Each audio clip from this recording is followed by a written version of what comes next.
So, good day, greetings and welcome, and thank you all for joining this session, Scaling Up Engagement and Dialogue. My name is Martin Galbraith. I'm very excited that you've all been able to join today. I'm going to introduce my co-conspirator, Michael, in just a moment, who's going to introduce you to the session. But first, I'd like to introduce you also to Laura in Canada, who's kindly agreed to volunteer as a graphic recorder for this session. Would you like to say a word or two about yourself, Laura, and show us how you'll be working? Yes, I will share my screen and show you all the blank page I'm starting with. So I'm really excited to be here. I'm still new to the graphic facilitating or graphic recording world. So this is like, I think my third session, but I'm still really excited to capture all the great insights and draw everybody. So yeah, thank you. Thank you very much. And while I hand over to Michael, let me paste in the chat again your invitation to share connections with each other in case you'd like to do that. Over to you, Michael. Excellent. Well, thank you, Martin, and welcome, Laura.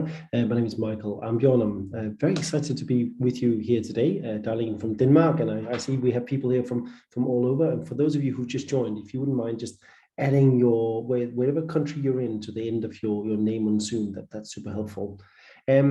We're going to be taking you through a brief session today, and brief because we started a little bit later, but we will definitely finish on time so that we don't hold you up for the next session after this. And of course, this is part of the Facilitation Summit. So for the extra motivated and hardworking people, there's basically days worth of opportunity to learn from around the world. So I'm excited to see you all here, and also particularly excited because actually with Laura joining us, we have the perfection of a possible Venn diagram. Martin is a past chair of IAF, the International Association of Facilitators, and of course also a master facilitator and so on. And what I bring to the table is today the communications angle, including as a past chair of IABC, the International Association of Business Communicators. And those two professions sit at an intersect, and the physical manifestation of that is actually the visual practitioner, because they have to do a little bit of both. So it's particularly exciting to have Laura here today. And of course, that's also an element you'll see throughout the book that this particular workshop is based on, available on any tablet, PC, device, maybe even your microwave. I don't know. If you can get to the internet, you can get to the book and you can read it. I would encourage you, though, if to start reading it after the workshop if you haven't read it already, so we keep the focus here. And that book, of course, it has an overall title, which is the Power of Facilitation. And the particular chapter that Martin and I worked on talks about the intersect between two of these professions. But I think in order to get us warmed up, we've had a little bit of introduction here, but we've actually talked a little bit about maybe just a brief icebreaker here, and just quickly hearing from a few of you your thoughts on this. And Martin, did we have a piece of technology to assist us here, or should we do it in an open mic? Are you ready for breakouts? I think is everybody ready for breakouts? Just quickly tune in with a few others. I think that would be fantastic. We'll give you just 3 or 4 minutes in breakouts of 3 or 4 people. And we invite you to share your interest or hope for this session, just in 3 or 4 minutes. You should be ready to go right now. Enjoy. Excellent.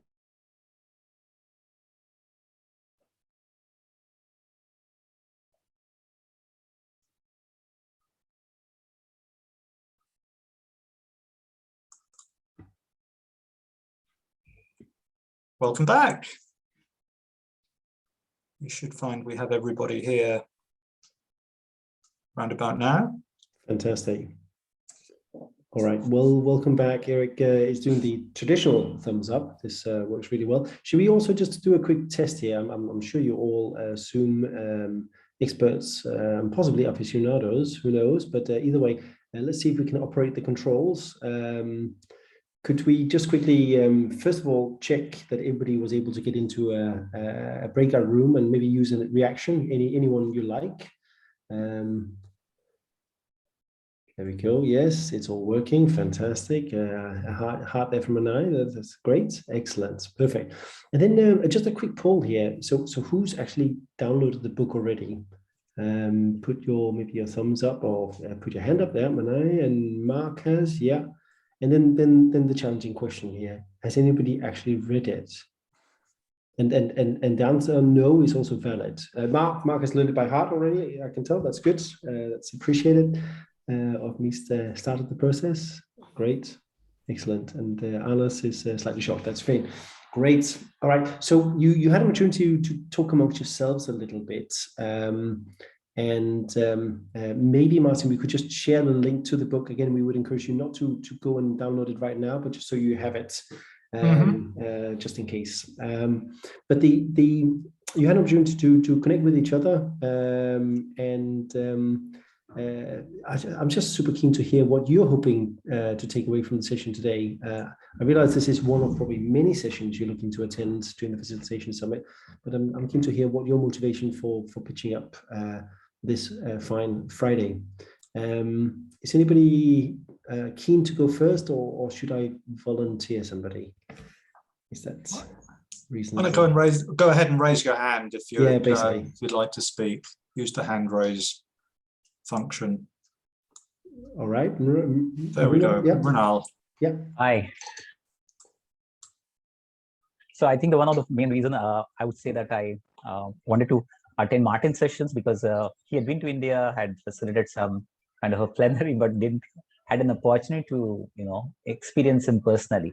I think that's one. And second is, for me, to be honest, I'm not bringing any expectation because I believe there is so much to see, so much to grasp, so much to soak in, knowing IF. And because my tenure with IF is quite a long time, there is no need for me to have an expectation. I'm coming with a very open slate and willing to absorb and take in anything that is not even in my conscious awareness. So I think that's the one thing. So being open to not only what I focus on, but because somehow that could be tunneling my way of looking at things.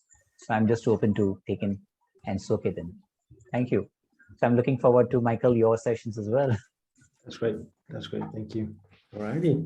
Any others? Mana? Anyone else like to raise their hand or just open their mic? Sure, I've been voluntold. So I really love the book. I actually printed it out and tabbed it. So I get super geeky about these sorts of things, and it was super inspirational. And I like Runal, sorry if I'm butchering your name. I have zero expectations. I just came to this session, meeting interesting people, and I read your section, Martin and Michael, and found it fascinating. And I wanted to see like your perspectives and spoken from your words. So just here to learn and very open-minded. That's great. All righty. So we've heard from one end of the world, India, the other end of the world, Canada. What about something in between here? Mida, maybe from Sweden, or maybe Anas?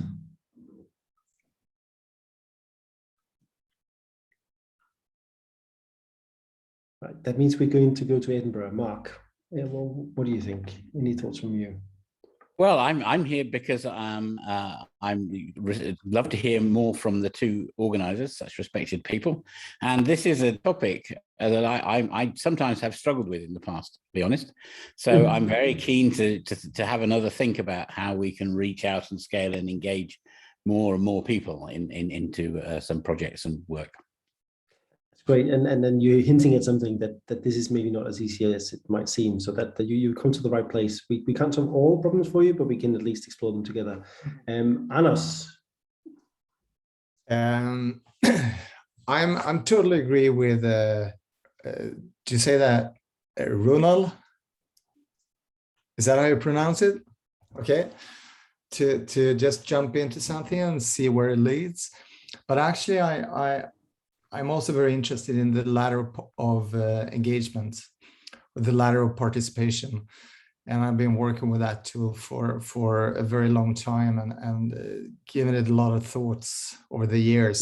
So I'm really interested to hear how you interpret that concept and how you work with it. Great. We will definitely get into that. We might find that you're more than an expert than us if you've been at it for a very long time, but we'll definitely do our best to contribute to the dialogue around that. But we found it very useful. Should we just take one more quickly? Anybody else want to share? Maybe Miriam, if you like. Sure. I'm here to learn from you, and I'm curious. I followed you on social media, never had the opportunity to sit in one of your workshops, Martin. So I'm happy to be here and to learn from colleagues. And yeah, how can we boost engagement? Thank you. Excellent. Excellent. Welcome. And I see here that Mette very kindly took the alternate approach, which is writing. I love writing, so I'm totally behind that. So curious about the relation between dialogue and facilitation.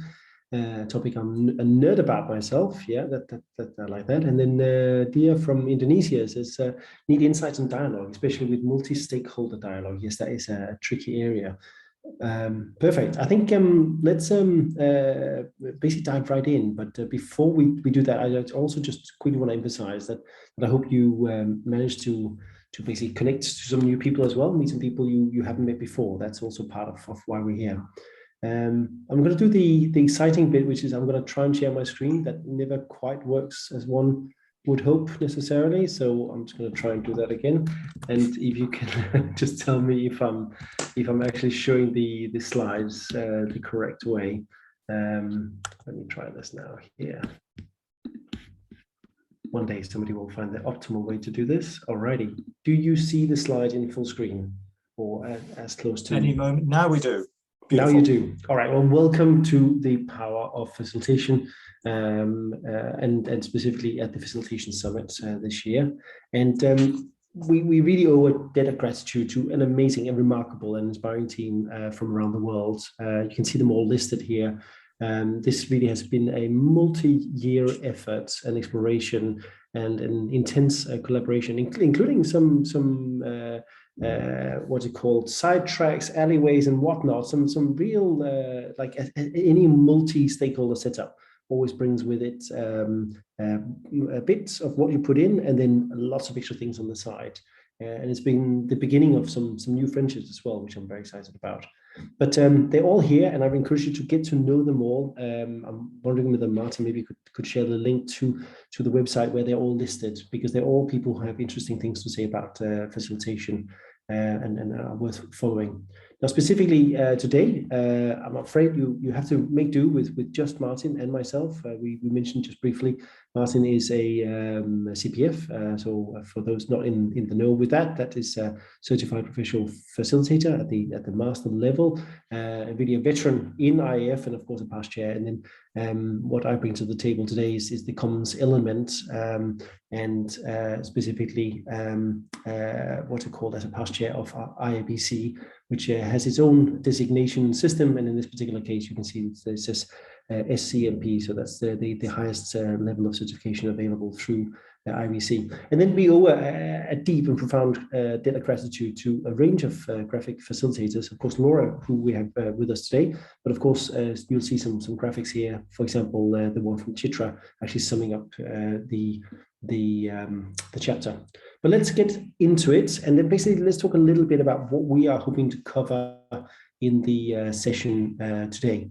And it luckily aligns fairly closely to what I think we've heard. We want to bring people together. We want you to connect and share. We want to connect and then share with you. We want to share some key insights, and it sounds like there's an appetite to hear some of those, and then basically help you develop your own insights to take away and ultimately apply. And then ultimately, we'd love to stay in touch. We'll share via LinkedIn and Twitter and whatnot. And potentially, who knows, kick up a collaboration today, tomorrow, in the future, either between us or between the people here today.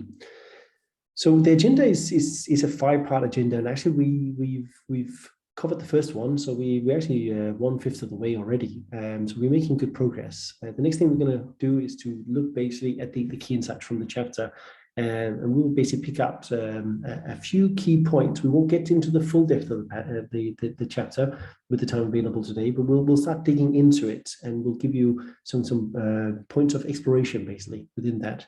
And then we'll talk a little bit about our experience of the intersect between these two professions, and then how we scale up the shared experience. And ultimately, we'll draw in your ideas and perspectives on that. And then finally, we'll close up with some reflections and next steps. If everybody's cool with that, maybe you could give me a quick thumbs up. Otherwise, if we have any hecklers, we love hecklers, but now's your chance to let yourself be known, so we can get underway. Excellent. It looks good. Perfect. Let's power on. So we have when we developed this project, really, actually, am I right, Martin, all the way back in 2018, and really a lot of the work happening in 2019 and 20, and then we're really now in the sharing element of the project. But over that very long period of time, we actually spoke to, thinking 25 or 30 professionals around the world, where we did very in-depth interviews with them around the challenges. And we picked from that long list a short list of case studies that are quite interesting, because they sit across the spectrum as practitioners. And they are interesting because they both, or they operate across both areas, basic communication and facilitation, but to different degrees. So one example is Mirjami, who some of you might know from Finland, very active in IAF, and really a practitioner who is very focused on basically making things work in the room and with stakeholders. Ginger is another example. This is also a past chair of IABC with all the credentials that comes with that. And her background is actually from communication, but has been moving towards integrating practices from facilitation. And then Sina, based out of Köln in Germany, is another example of a facilitator, actually also known, I think, in IAF more generally. She's helped edit the global flip chart, for example, and also an example of somebody coming actually then from the facilitation side towards the communication side, because there's a recognition that you need both sides. And then another example of the communicator working towards facilitation is Ron, based out of the US, very experienced operator. And then finally, we have an example of what you might call a true hybrid practitioner, Charlotte, based out of Denmark here. So these are some real life people that we interviewed, and actually we've seeded quotes from all of them into the chapter, so you can get to know them a little bit more. And actually, I would also encourage you to look them up and actually follow them in their own right. They are really interesting practitioners out there. But the key thing is that they're all working on a spectrum, and I think it's fair to say that they're all kind of converging towards a shared practice in the middle. So that's really what I hinted at early on, which is that ultimately this is a human Venn. So this is the intersect between the two, basically, what's it called, basic professions. And what we are making the case for is that the right person or the right practitioner who needs to actually scale up engagement and dialogue will actually need to draw on a little bit of both. And actually, I think this is a bit where we have a little interactive element, perhaps, Martin. So maybe you could help us through this bit. Indeed. Thank you, Michael. So we're keen to know where you see yourselves on this diagram. Do you regard yourself as a facilitator? I'm guessing many of you may well do that since you're at the Facilitation Summit. Do you regard yourselves as a communicator?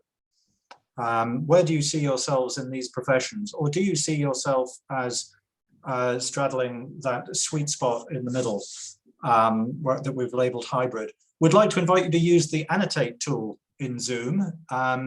If you don't know where that is, look at the top of the screen where it says you're viewing Michael and Bjorn's screen. To the right of that, view options, scroll down, click on the annotate button, And I suggest pick one of the stamps, or you can use text or any of the others if you like. The heart is a nice one to be clearly visible.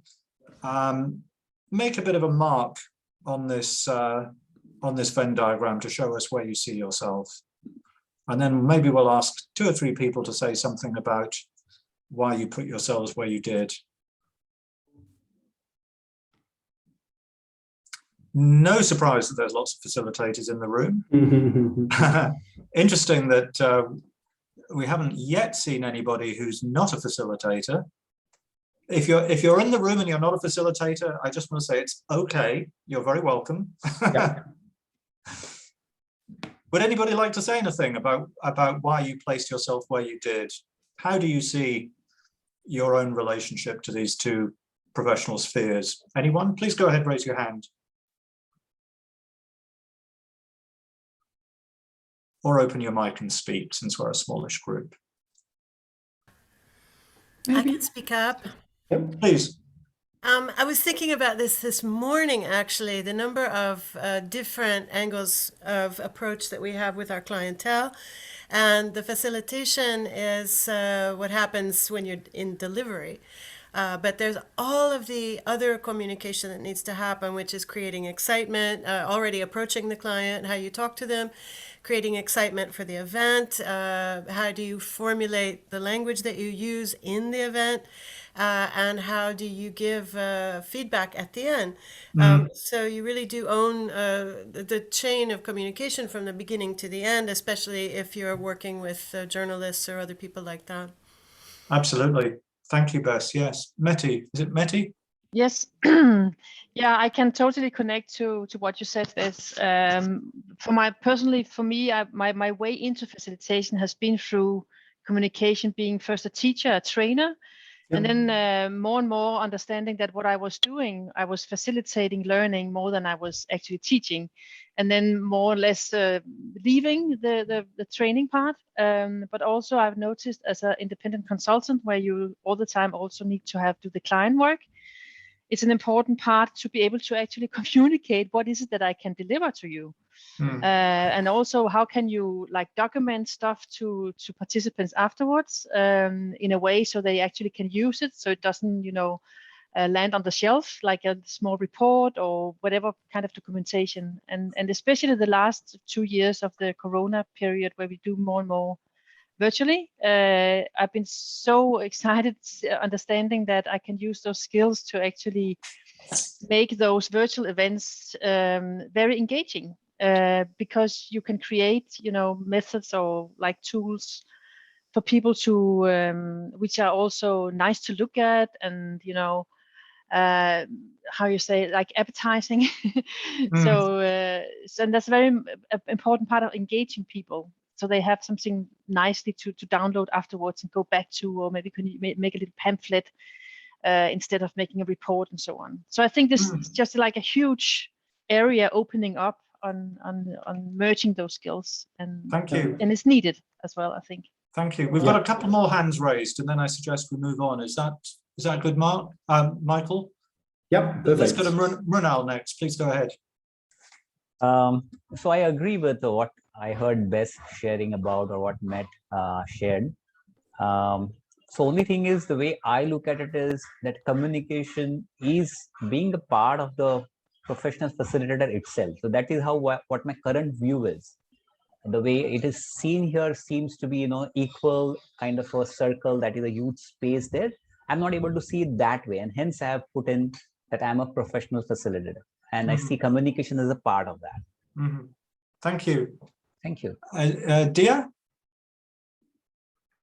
Or Dia? Hi. Yeah. I totally agree with Bess, Mette, and also Runal said.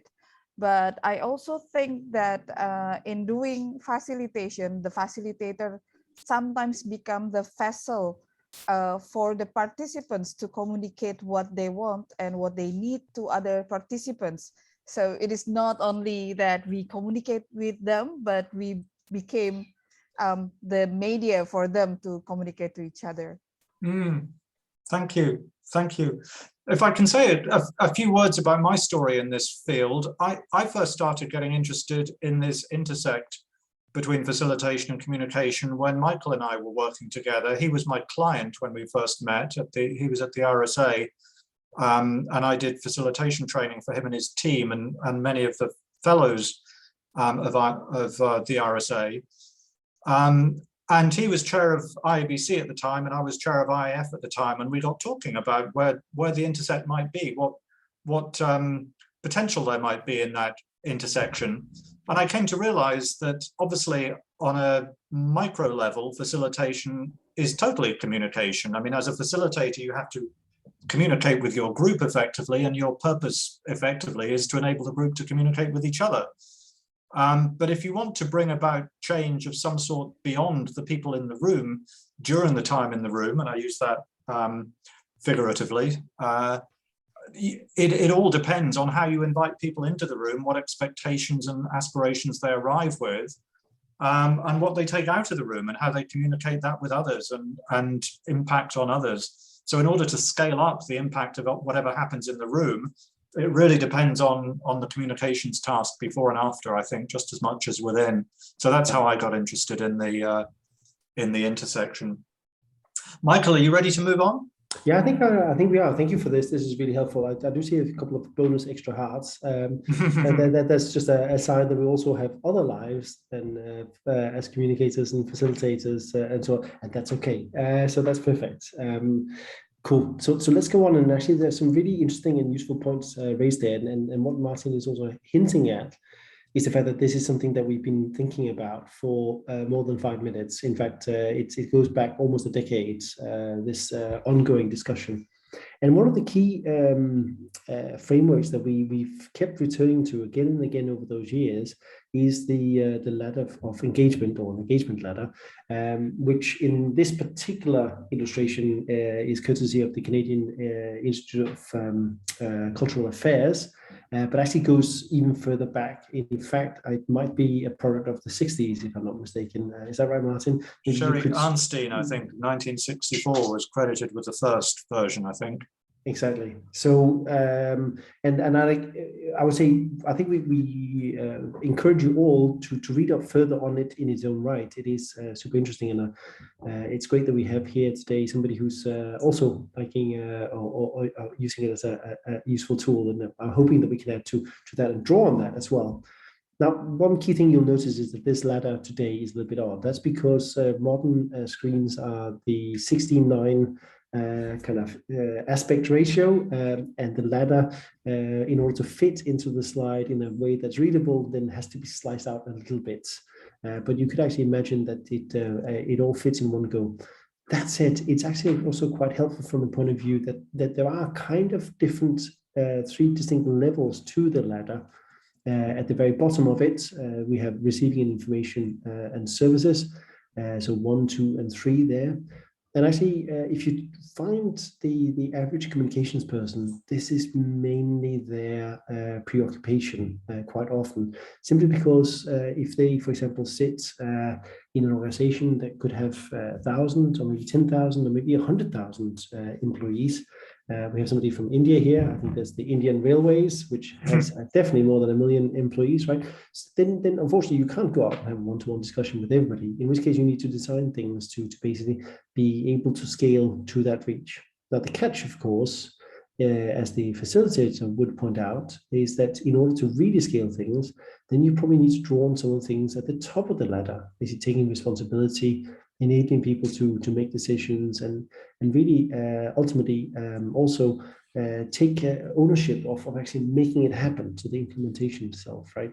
And essentially in our interviews with the more than 25 practitioners around the world, what we found was that people were naturally drawing themselves to either end of the thing, even though in many cases the practitioners would lay claim to the whole ladder. But you could tell that one end would be more comfortable for one or the other. And then, of course, in the middle, we have this sort of meta space, which can stretch out between the very large scale and the small scale. It could be considered a contested area, but it could also be considered actually part of the collaborative area, where there's a natural juncture of basically bringing the full ladder together and drawing on both profession. So with that said, I'm just keen to maybe get a couple of heckles there. For example, Anas or Mark or Chiso or Manal or Miriam or Meta. Any thoughts on that? Does that resonate? Does that make sense so far? So the core Well, point Charlotte, being... star of our chapter case study, who's just arrived. Excellent, perfect. Welcome, Charlotte. Good to see you. Hi there, everybody, and Martin and Michael. Also, good to see you guys. It's been a while. Love to see the ladder of engagement here. Great. Also. So, and sorry I was late. That's okay. That's all right. So we are recording the session, so there's an opportunity to review the whole thing if you like. But diving right in here is also good. So just keen to hear if this resonates for now, and otherwise I'll take it as read and basically proceed to the next stage of the discussion. So well, shall we see at what level people mostly work on this ladder of engagement? Yes, good idea. Sorry, I went too fast there. Let me yeah. Let's do that. We're going to invite you to respond to a Zoom poll, which I hope you'll see in front of you already. There are 8 options. You can respond to as many of those as you see fit. At which levels of the engagement ladder do you mostly work with your groups or audiences? Seeing quite a few responses already, 7, 8, 9 responses so far.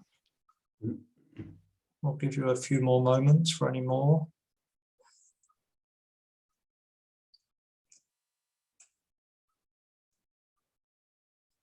"13 responses, 1 or 2 more, anybody? Still thinking about it?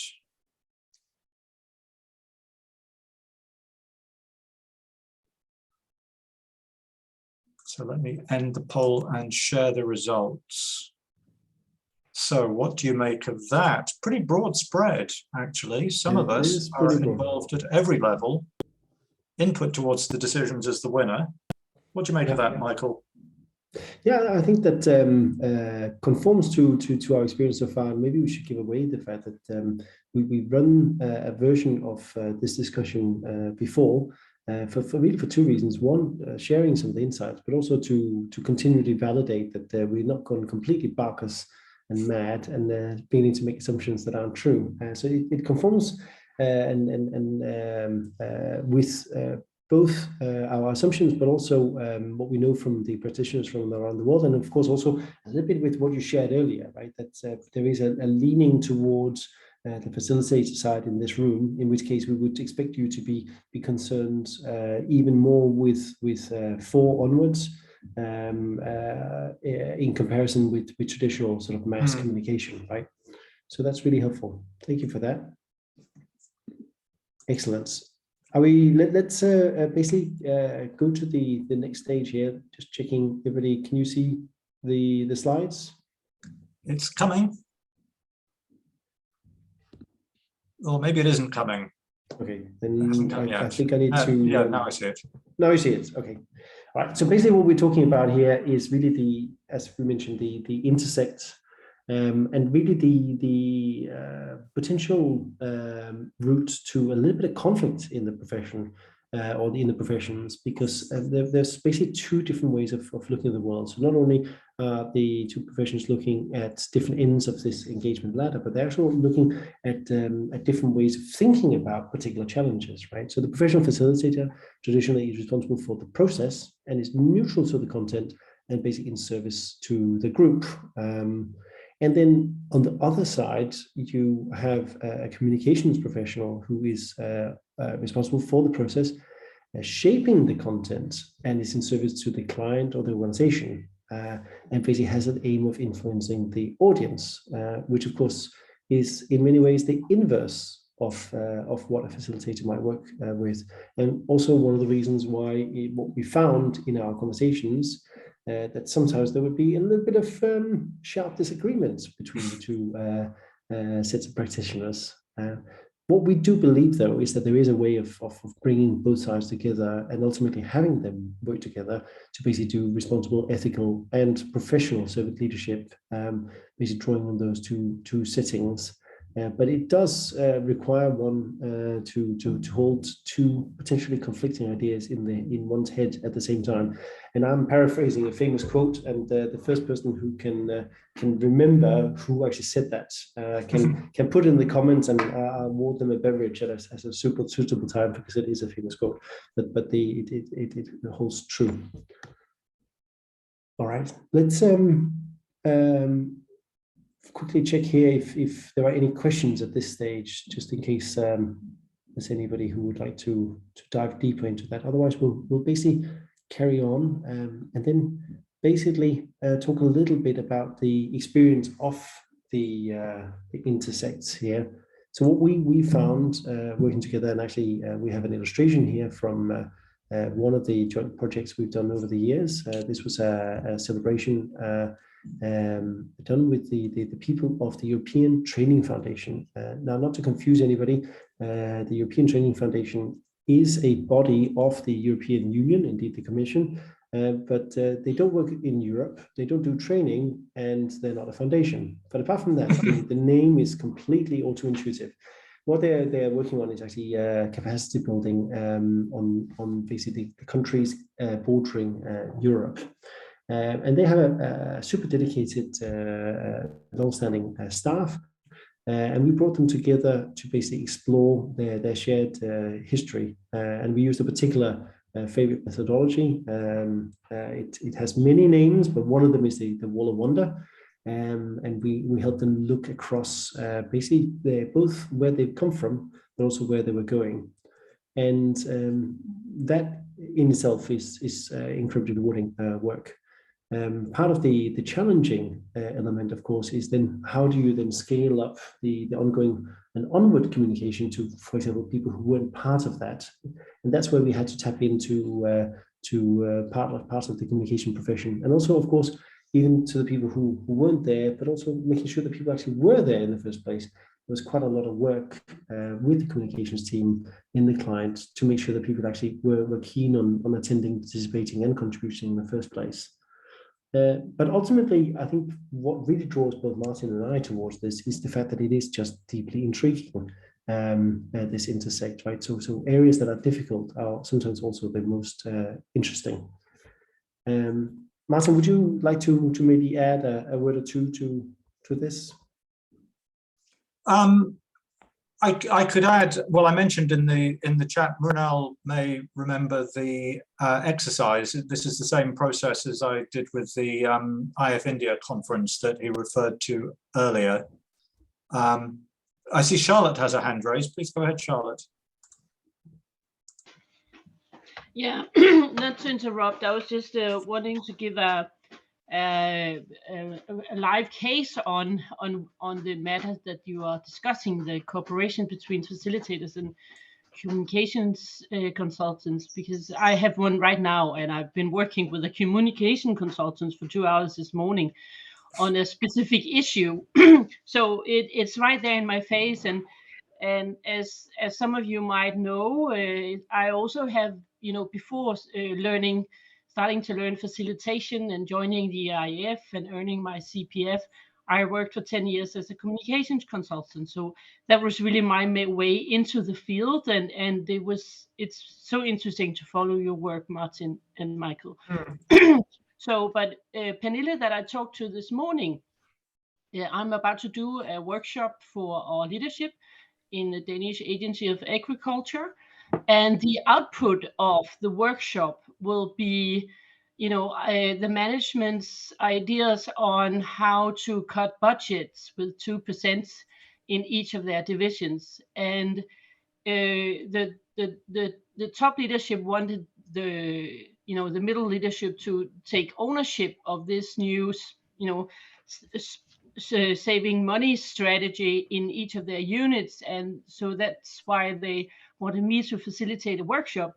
And Pernille, my communications consultant colleague, is going to communicate help the unit leaders communicate to and with their own divisions on in the matter, also as a communication partner in several of the bigger fields in the agency. So, you know, and she's really intrigued of what I do, and she's a huge support for me in the planning of this workshop and the framing of it, and the, you know, the way she writes and puts, you know, invitations together, the way she frames issues that we needed to address. She has been, you know, the person writing the strategy that is the basis of this workshop. So our collaboration is really, really close, even within an organization. So I hope that's meaningful for you, but I just wanted to give a little example of it. Yeah, that's really helpful, and I think, Charlotte, would it also be fair to say that in your experience that from working across both communication and facilitation, that sometimes facilitators come and go to an extent because they work with many different clients, but the comms team, especially in large organizations, are the continuity, right?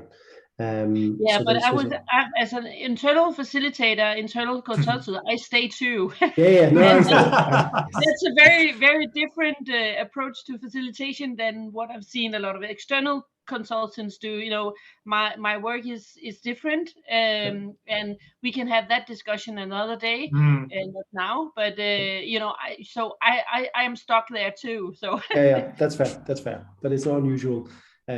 Especially in a freelance setting, it's different. Perfect. Exactly. Great.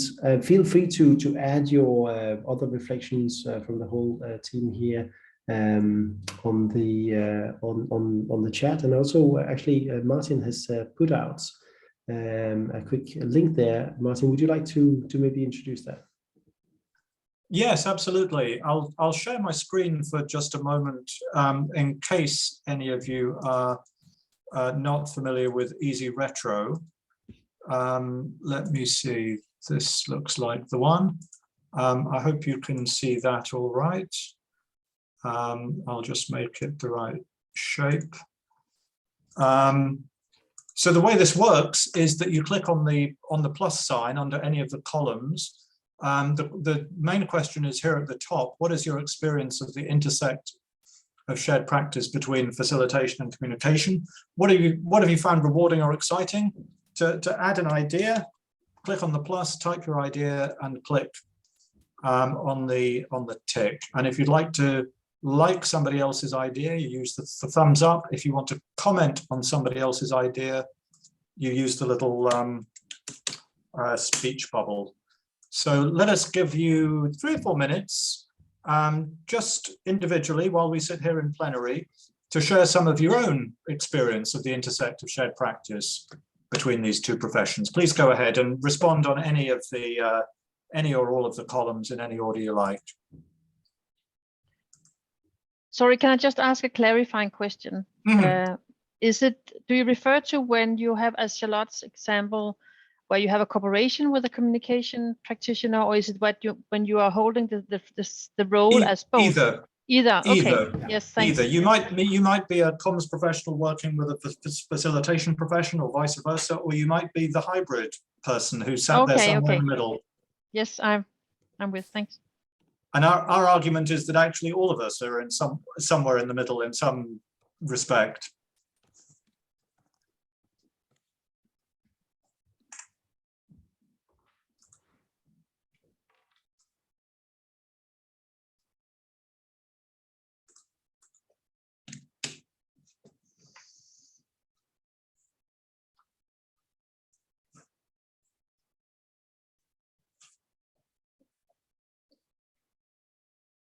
I trust you've all found your way into Easy Retro all right, but please let me know if you have any difficulty or have any question with that.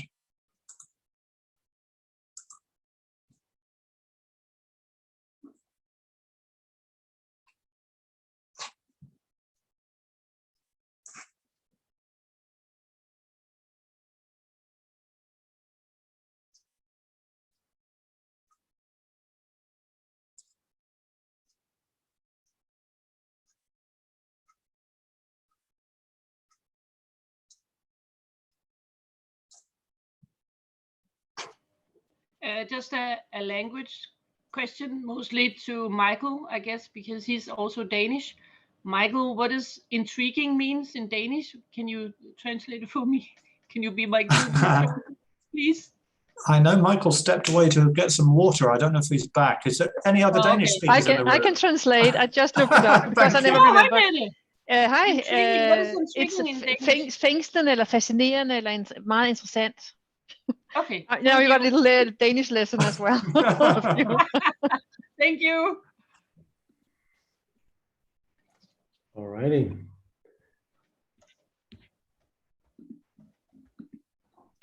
So the list is growing.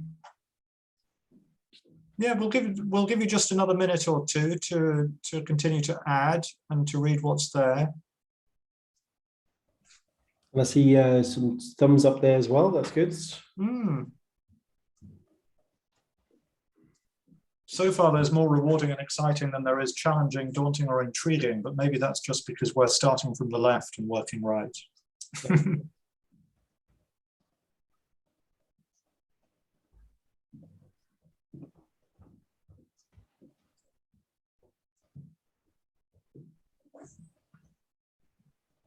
These are some great great insights.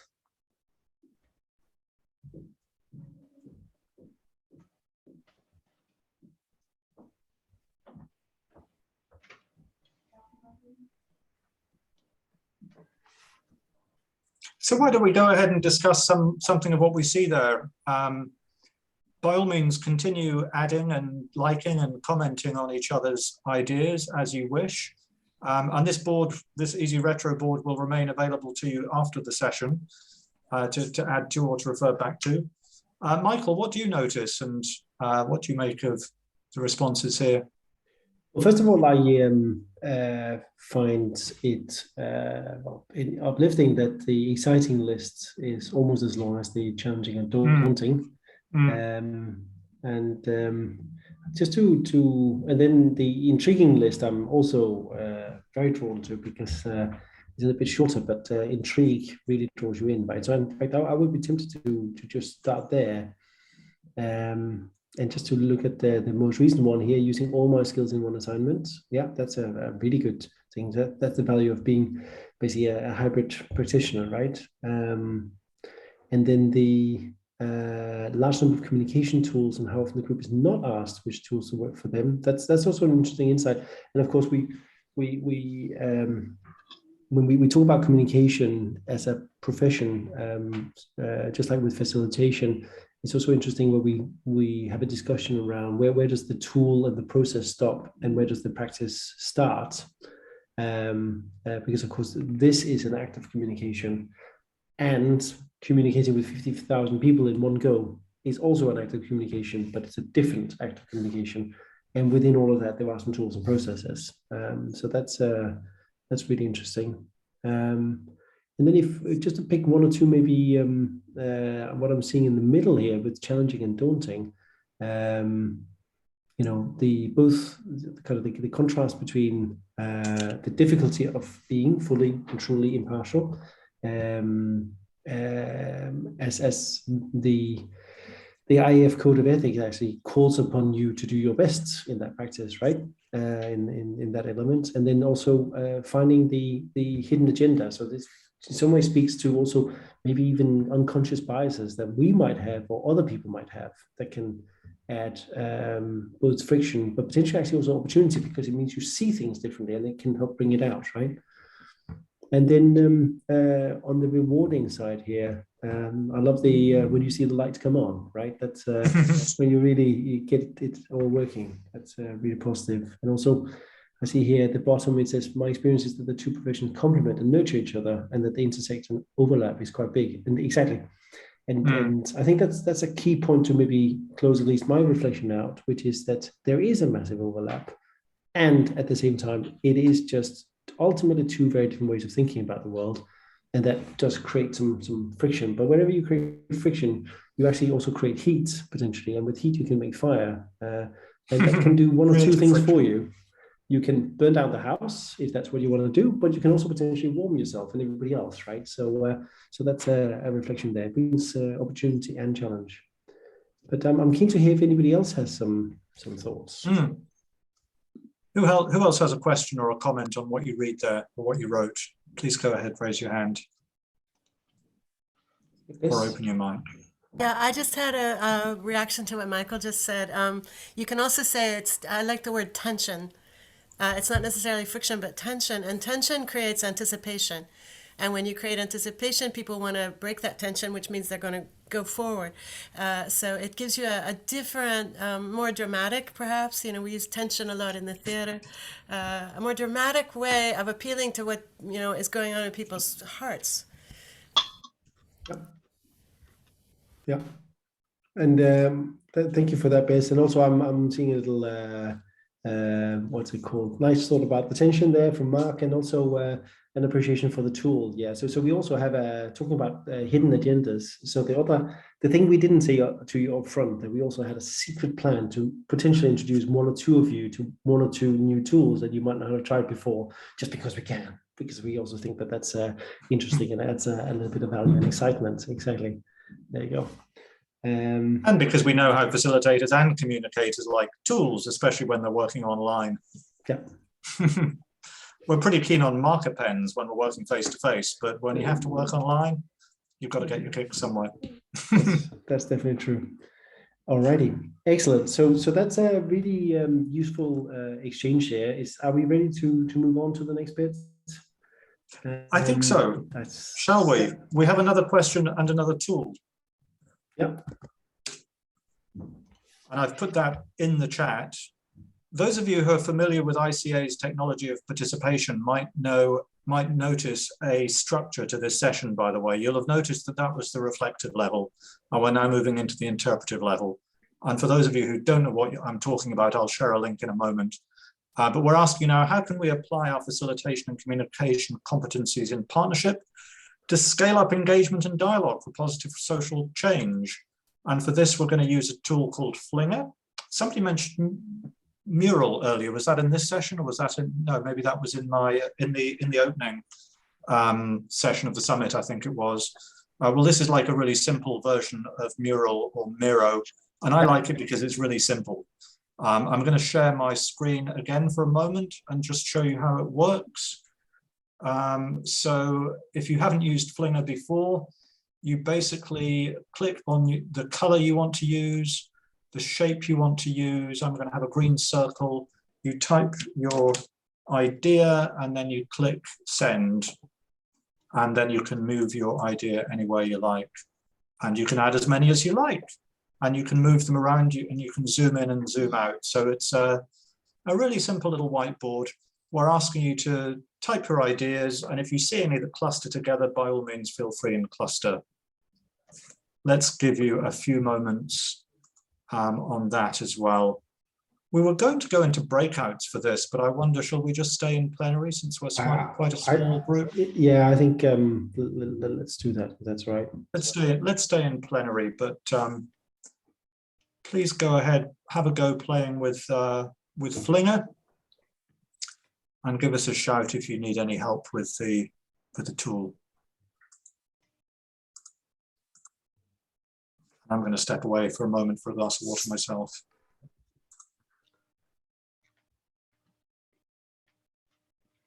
Remember, you can zoom in and out on Flinger. So at least on my laptop, it's like a double pinch, but it might be slightly different on yours.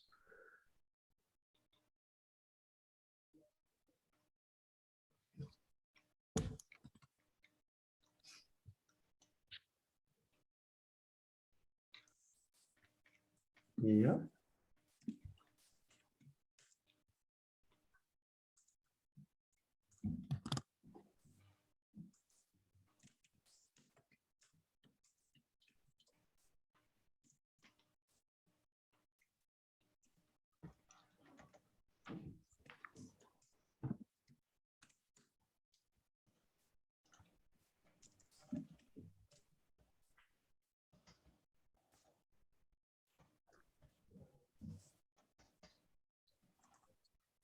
Also, whilst you are typing, chewing, or otherwise thinking, we're doing great with time. So we'll make sure that you we'll get you onto the next session with no problem at all. That is unless, of course, you ask 72 very difficult questions right here. Then that is also an option, if you like.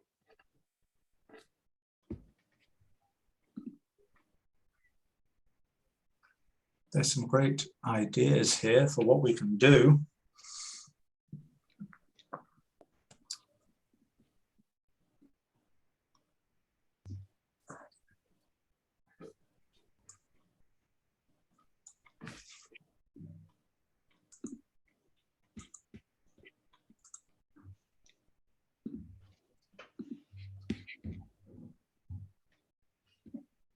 I'm seeing some links there.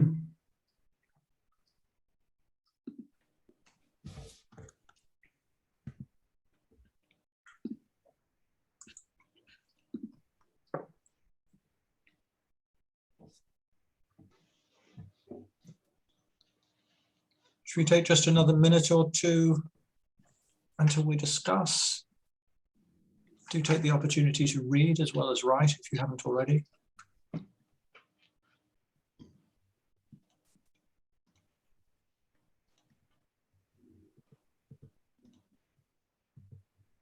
Somebody's discovered that you can draw lines on this tool as well, connect ideas that way.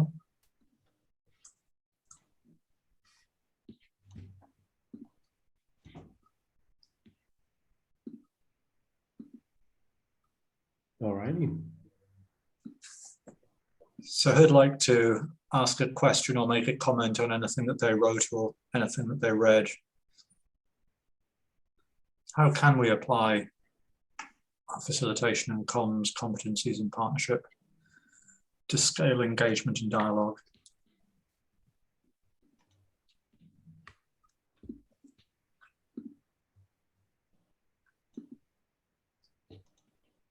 Who would like to go first? Can we work on the principle that whoever is in the upper left-hand corner of my screen, is that okay? In that case, I'm afraid, Anders, you're first. I hope that's okay.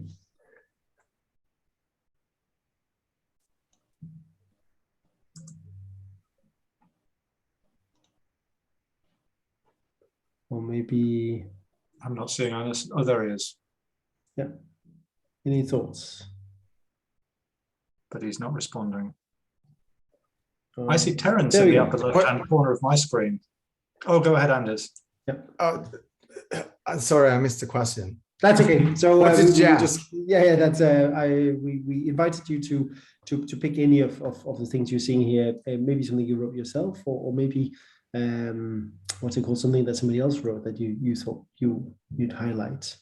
Then we worked it out on the principle of, but it could have been sorted on first name, first letter. But in this case, it was just you happen to be in the upper left-hand corner of my screen. Oh, all right.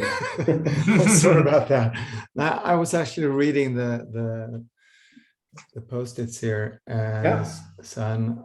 I think I need a bit more time. That's quite all right. No problem at all. So let's maybe go to somebody else. Who else would like to have a go? Maybe I'm keen to hear about the horizon, the time horizon of the group in question, Kana et al. That sounds like a particular model or a particular tool. Is that right? Who can tell us some more about that?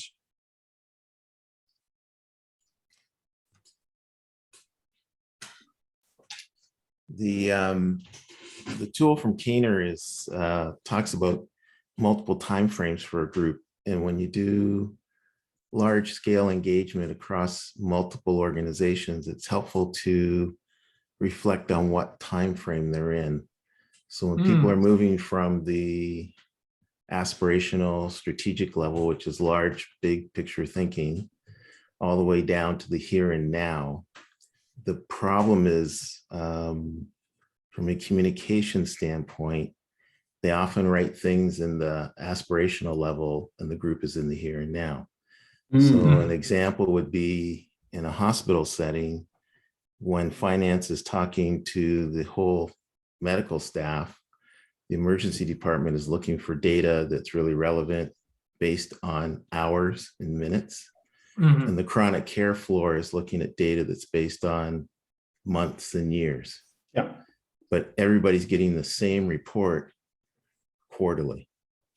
Right. And so the group is in a high degree of conflict because they all believe the information is not useful to them, Mhm. because the time horizon was set by accounting, not by the users. Hope that helps. Thank you. Yeah, yeah. Great Interesting. example. And there's something that looks like it's written in Japanese. I'm going to ask Shizu if she wrote that, or if she could at least read it for us. Or is it Chinese? Yeah, this is Eric. I wrote in Chinese. Oh, thank you, Eric. Yeah, as a facilitator, we sometimes we more focus on the process, only the session process.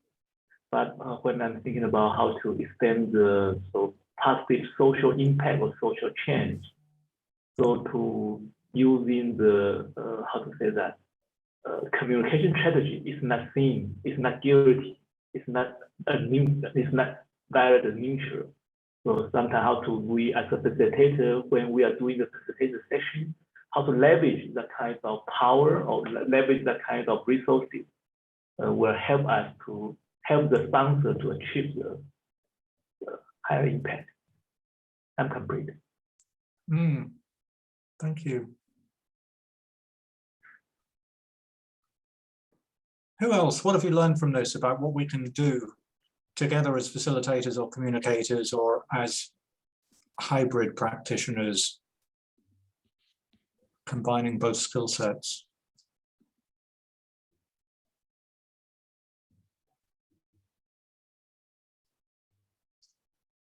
And just briefly thinking of for the recording, Martin, there's a quick editorial comment there.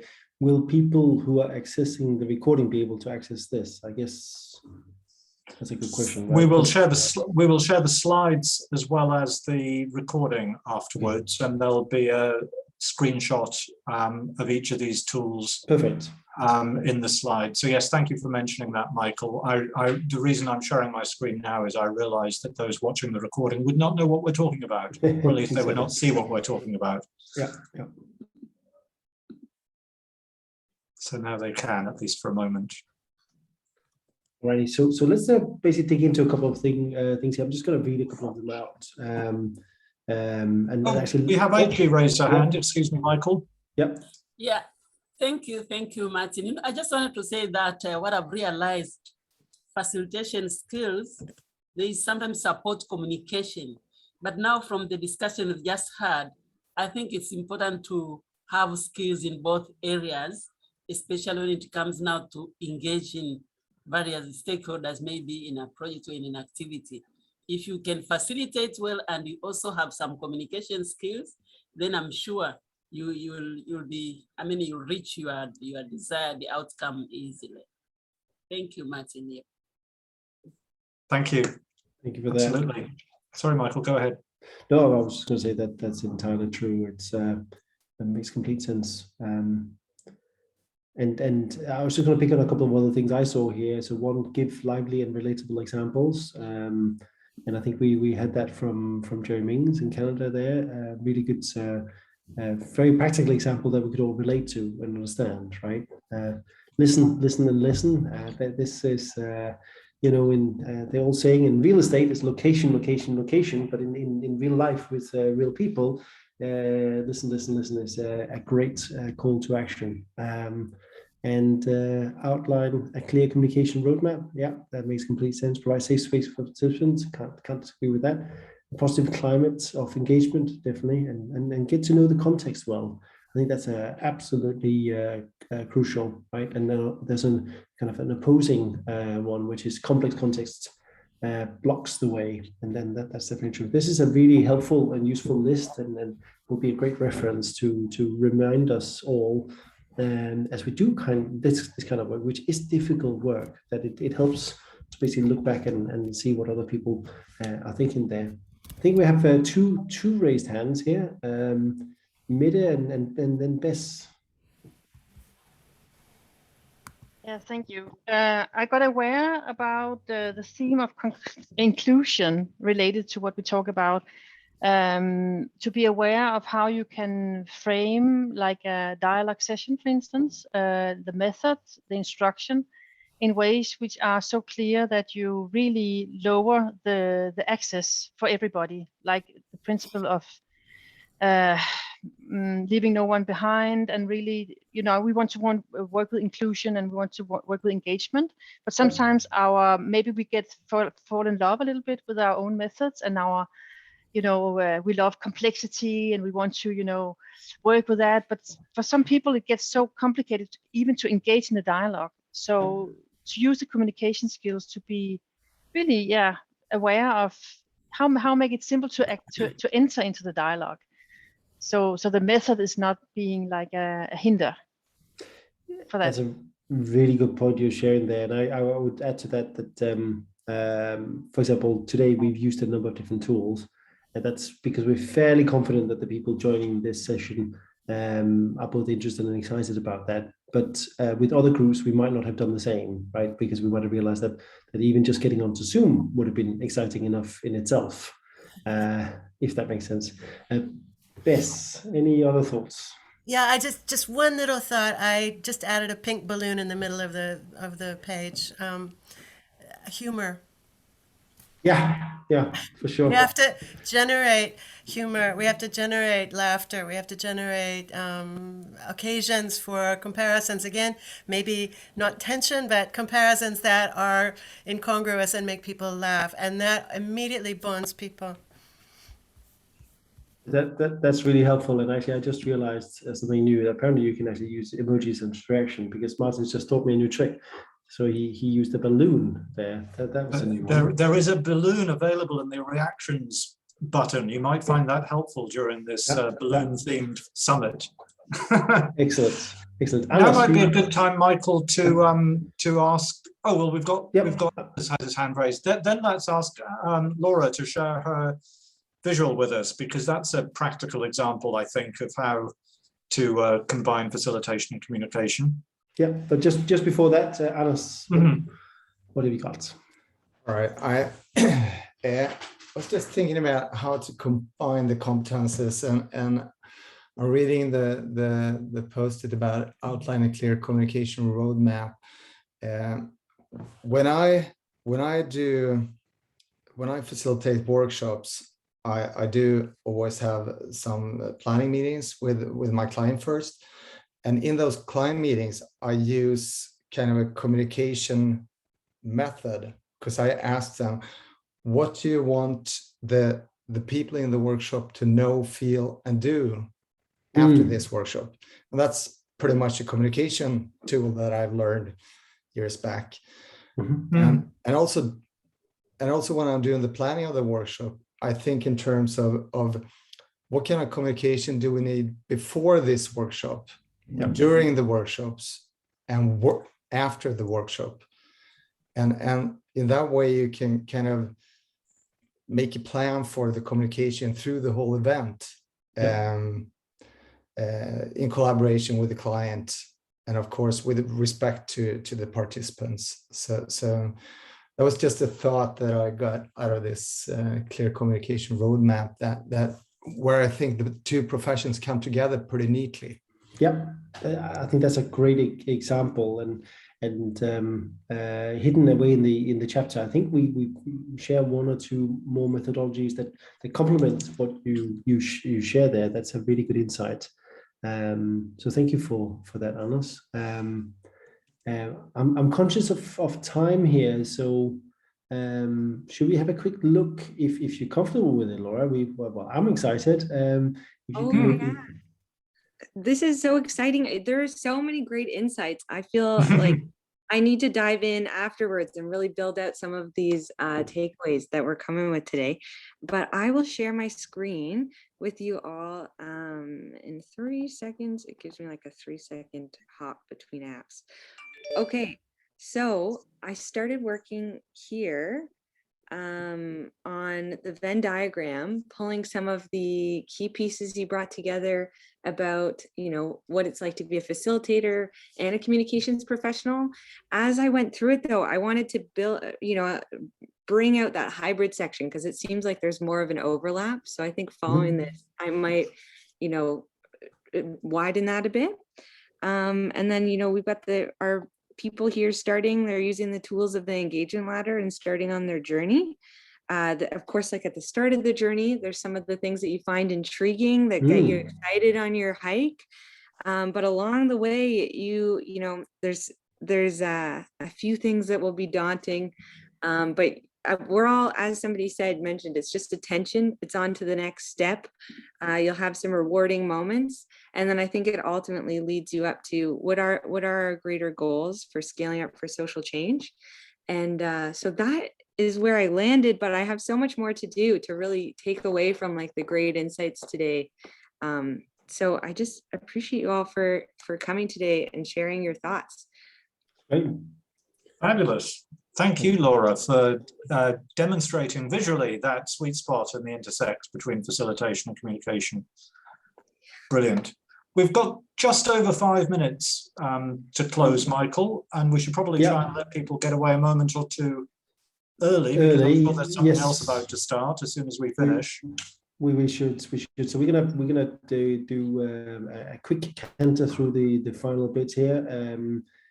This won't take very long or hurt very much, as the old saying goes. I also saw an extra comment there, a nice acronym, HISS. I'll leave you to read in the comments there. That's a good one. Oh, can everybody see my screen there? Yep. So just quickly sharing here. So we basically talked about how we can scale up our shared experience, right? So we shared insights, some learning. We've also looked into some of the strategies. And again, as mentioned, there are more in the books. Or in the book, and also people have shared some more here, which is really helpful. And basically, ultimately, what we want to do is to make the best of both worlds, right? But I'm going to hand over to Martin now for the very exciting interactive bit. This is a QR code. Don't say we didn't bring some tools to the table today. So Martin, what do we do? Well, if you'd like to use the QR code on your phone, please do so. It'll take you direct to the closing poll on Mentimeter, or you can just click on the code that I've put in the chat a few moments ago. I'll put it there again. You'll find there are 3 questions, and I'm going to share my screen in a moment so that you can see the answers as they come in. But you're welcome to go ahead and start answering as soon as you're ready.